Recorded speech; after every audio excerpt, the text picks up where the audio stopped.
Condos. Everybody asks a lot of questions about condos, yet very little people understand what are the right questions to ask when you're about to buy a condo.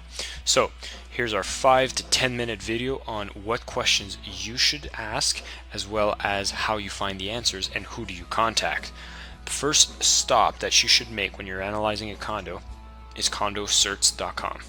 You go to this website, you can register as a homeowner, you don't need to sign up for anything, but you can find and search for associations across the US to see if they have their filings posted there. Condo Search is a massive organization that most condo communities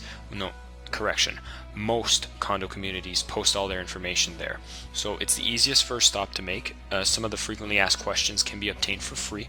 Any additional information can be obtained for a fee. So first stop, condosearch.com. Go and find the information there so you'll be able to learn a lot more about the associations that you're looking to buy into.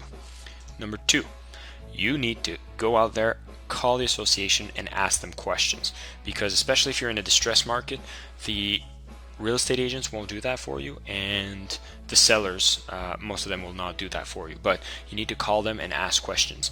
And the hardest thing that is going to happen is you're going to try to find their contact information, and that will be hard. You can Google the name of the association, try to search, filter through sites. I promise you that it is actually difficult. So if you can ask the sellers, see if they can give you the contact information. If not, go and try to find their information as much as possible. If they have websites, sometimes you can find it there. So you're going to have to get creative, try to find their information and ask them questions. But what questions should you be asking? The following are really good questions that I recommend you always ask. Are there any pending or proposed special assessments? Special assessments being lump sum charges that are collected from all owners for the lack of finances for a special repair or for the refunding of a special amount of money.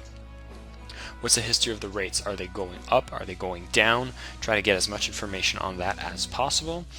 Can you rent the unit? Yes, many units you cannot rent them. They will have limitations as to the number of units you can actually rent, as well as limitations to what type of owner could live in that property, especially if you're looking within retirement communities where it's 55 plus, etc.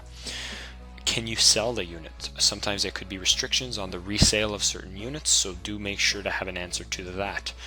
Is the association being sued? A very good thing to know. If it's in the process of any legal action, you could expect some fees should the case be lost, and if it's being delayed and pursued, it could get quite expensive. So you'd want to know that ahead of time. You also want to know the status of the reserve funds. These are funds that are set aside for lump expenses such as roof replacement, pavement repair, gate repair, etc.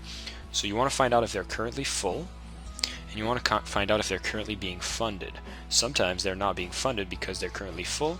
Other times they're not funded because they've elected to bring the rates down by opting them for not having the reserves being funded. So find out that information. Very, very important. The red flag that you have to watch out for is self-managed HOAs. If a HOA is self-managed, which means no professional management company is in place to manage the HOA, you're usually dealing with homeowners who know little or nothing about actually managing an HOA. So do bear caution, that usually runs into trouble. So hopefully you learned a thing or two about condos on this one. Stay tuned for other videos.